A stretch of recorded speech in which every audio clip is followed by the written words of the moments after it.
back at the company farm today. It's been a couple of months since the last video.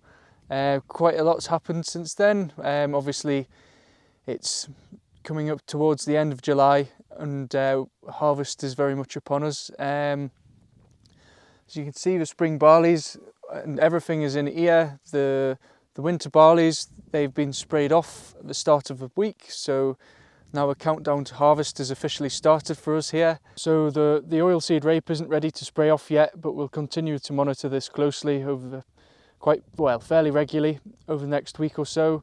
The wheat is still quite green, which is good. It'll be hopefully filling quite nicely in the sunshine that we've had the last week. So fingers crossed that is reflected in yield. Obviously, topics of discussion at the minute are disease. With being at the end of our growing seasons, it's quite evident to see that we've had quite high disease pressure, particularly in terms of septoria in the wheat. I think drilling dates played quite a big part in this.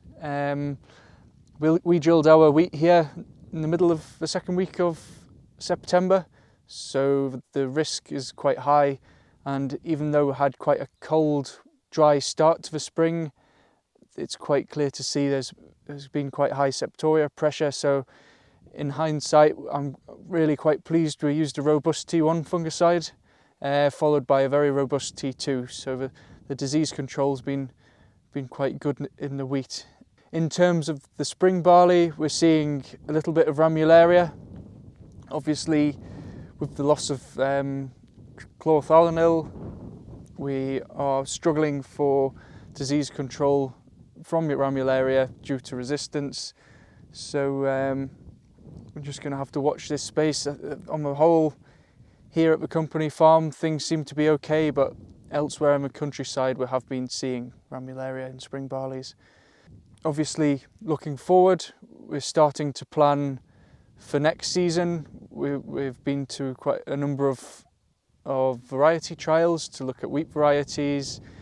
Again, with the increased pressure from septoria, we're starting to think perhaps using varieties with greater resistance to disease rather than relying on fungicides, because with early drilling, which we like to do here, or earlier drilling, it increases the risk pressure somewhat more, making you more reliant on fungicide. Obviously, we need to think about cultivation strategy and grass weed control going forward, and stubble management, so we can get or help to control our weed burden that we have here. But overall, we're pretty much under control. We're just waiting for harvest to start, and we need some sunshine as well.